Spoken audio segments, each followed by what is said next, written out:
السلام علیکم ورحمۃ اللہ وبرکاتہ۔ فرسٹ ایئر، آج ہم احادیث مبارکہ دیکھیں گے۔ احادیث مبارکہ میں ہم حدیث نمبر 1 اور 2 پہلے کر چکے ہیں۔ آج ہم حدیث نمبر 3 اور 4 پڑھیں گے۔ حدیث نمبر 3،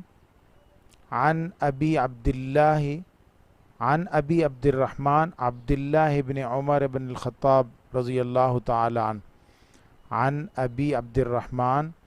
عبداللہ بن عمر بن الخطاب رضی اللہ تعالی عنہ۔ یہاں دونوں صحابی ہیں، چونکہ عبداللہ بن عمر حضرت عمر رضی اللہ تعالیٰ عنہ کے بیٹے ہیں، اور حضرت عمر وہ بھی صحابی ہیں۔ ابی عبد الرحمن چونکہ حضرت عبداللہ بن عمر کے جو بیٹے یعنی حضرت عمر رضی اللہ تعالیٰ عنہ کے پوتے، ان کا نام عبد الرحمن ہے، تو اس لیے عن ابی عبد الرحمن کے ابو عبداللہ جو کہ عمر بن الخطاب کے بیٹے ہیں، اس لیے رضی اللہ تعالی عنہما کہہ دیا، دونوں صحابی ہیں۔ قال، کہتے ہیں یا کہا، سمعتو، میں نے سنا، رسول اللہ صلی اللہ علیہ وآلہ وسلم، رسول اللہ صلی اللہ علیہ وآلہ وسلم سے، یقول، وہ کہتے ہیں، بنی الاسلام، اسلام کی بنیاد رکھی گئی، بنیاد رکھی گئی اسلام کی، علی خمس 5 اور علی پر 5 چیزوں پر، اسلام کی بنیاد 5 چیزوں پر رکھی گئی ہے۔ شہادت اللہ الہ الا اللہ، گواہی دینا یہ کہ اللہ کے سوا کوئی معبود نہیں۔ شہادت اللہ الہ الا اللہ، گواہی دینا اس بات کی کہ اللہ کے سوا کوئی معبود نہیں۔ وَأَنَّ مُحَمَّدًا عَبْدُهُ وَرَسُولُهُ، اور بے شک گواہی دینا کہ محمد الرسول اللہ صلی اللہ علیہ وسلم اللہ کے بندے اور اس کے رسول ہیں۔ ایک تو یہ 2 گواہیاں آ گئیں۔ نمبر 2، وَإِقَامِ الصَّلَاةِ، اور نماز قائم کرنا۔ نمبر 3، وَإِيتَاءِ الزَّكَاةِ، اور زکوٰۃ دینا۔ وَحَجِّ الْبَيْتِ، اور بیت اللہ شریف کا حج کرنا۔ اور نمبر 5، وصوم رمضان، اور رمضان کے روزے رکھنا۔ یہ 5 بنیادیں ہیں اسلام کی۔ 2 گواہیاں، نمبر 1 میں اس بات کی گواہی کہ اللہ کے سوا کوئی معبود نہیں، اور اس بات کی گواہی کہ محمد صلی اللہ علیہ وسلم اللہ کے بندے اور رسول ہیں۔ اور نمبر 2، نماز قائم کرنا۔ نمبر 3، زکوٰۃ دینا۔ نمبر 4، بیت اللہ کا حج کرنا۔ نمبر 5، رمضان المبارک کے روزے رکھنا۔ تو یہ 5 جو ہے وہ ایمان کے لیے ضروری ہیں اور اسلام کی بنیاد ہیں۔ انہیں جو ہے وہ بنیادیں اور وہ چیزیں جس پر اسلام کی بنیاد رکھی گئی ہو، ارکان کا نام دیا گیا ہے۔ تو یہ 5 ہمیں ارکان اسلام اس حدیث مبارکہ میں پتہ چلے۔ اگلی حدیث دیکھتے ہیں، حدیث نمبر 4، یہ بھی عن ابی عبد الرحمن عبداللہ، یعنی ان کے بیٹے کا نام بھی عبد الرحمن ہے، اس وجہ سے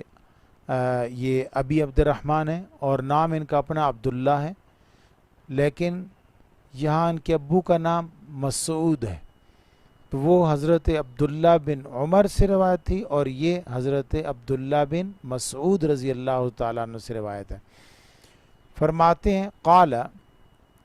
حدثنا، فرمایا ہم سے رسول اللہ صلی اللہ علیہ وسلم نے، وَهُوَ الصَّادِقُ الْمَصْدُوقُ، اور وہ سچ بولنے والے اور وہ ہستی ہیں جنہیں سچا مانا گیا ہے، یعنی جن کی سچائی کو تسلیم کیا گیا ہے۔ وَهُوَ الصَّادِقُ الْمَصْدُوقُ،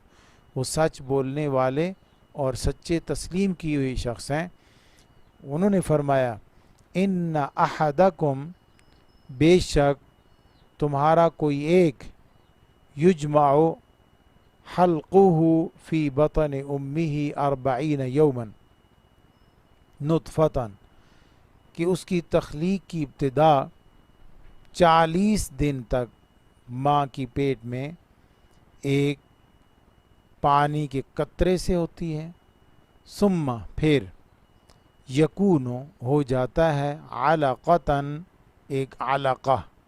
علقہ کا انہوں نے معنی لکھا ہوا جمع ہوا خون، لیکن دوسری کتابوں میں علقہ کا معنی لکھا ہوا ہے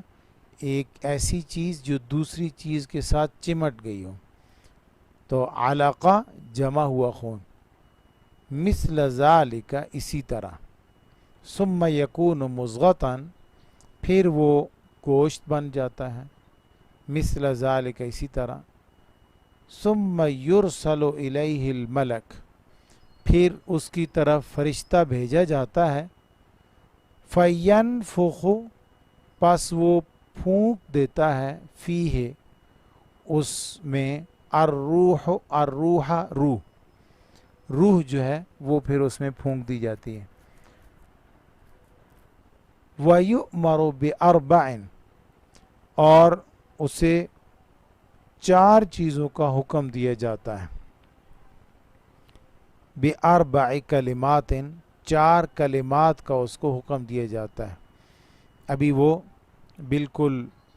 جنین ہے یا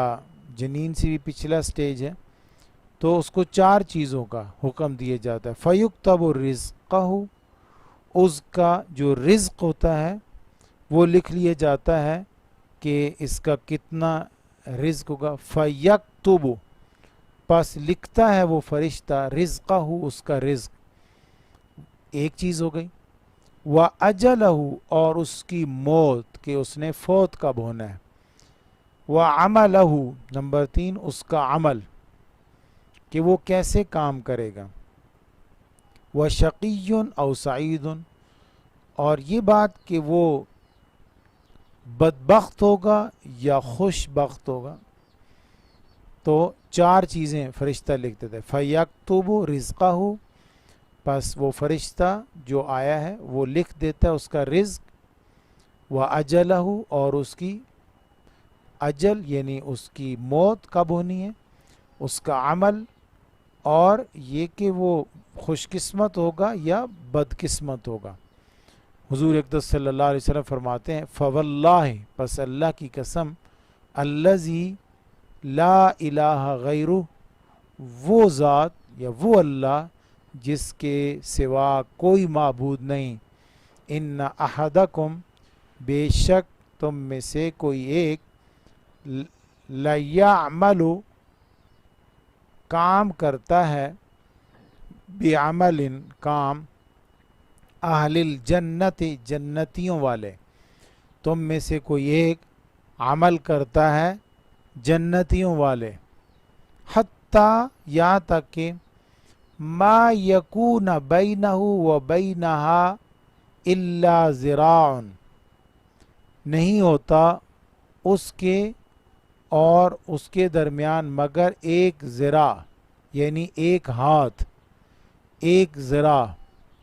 ایک ہاتھ جتنا فاصلہ رہ جاتا ہے، وہ جو بندہ عمل کرتا ہے جنتیوں والے اس کے اور اس جنت کے درمیان بہت تھوڑا سا فاصلہ رہ جاتا ہے، ایک ہاتھ جتنا فاصلہ، فَيَسْبِقُ عَلَيْهِ الْكِتَابِ پس غالب آ جاتی ہے اس پر کتاب، یہ جو فرشتہ لکھ کر گیا ہے نا کہ اس کا رزق، اس کی موت اور اس کا عمل اور وہ خوش قسمت ہوگا یا بد قسمت، یہ والی چیز اس پر غالب آ جاتی ہے، فَيَعْمَلُ بِعَمَلٍ پس وہ عمل کرتا ہے کوئی عمل، اہل النار دوزخیوں والا، فَيَدْخُلُهَا پس وہ شخص اس دوزخ میں داخل ہو جاتا ہے، وَإِنَّ أَحَدَكُمْ اور دوسری طرف بے شک تم میں سے کوئی ایک، لَيَعْمَلُ بِعَمَلٍ البتہ عمل کرتا ہے کوئی عمل، اہل النار دوزخیوں والا یعنی ساری زندگی دوزخیوں والے اعمال، حتیٰ یہاں تک کہ ما یکون بینہ و بینہا نہیں رہتا اس کے اور دوزخ کے درمیان الا ذراع مگر ایک ہاتھ جتنا فاصلہ، بالکل دوزخ میں جانے ہی والا ہوتا ہے، بس موت آئی اور دوزخ میں فیسبق علیہ الکتاب پس غالب آ جاتی ہے اس پر کتاب، فیعمل پس وہ عمل کرتا ہے بعمل اہل الجنہ جنتیوں والا عمل، فیدخلها پس وہ جنت میں داخل ہو جاتا ہے۔ تو یہ کوئی معلوم نہیں کہ آخر میں کیا ہوگا۔ حضور اقدس صلی اللہ علیہ وآلہ وسلم اس حدیث مبارکہ میں تقدیر کے بارے میں بات فرما رہے ہیں۔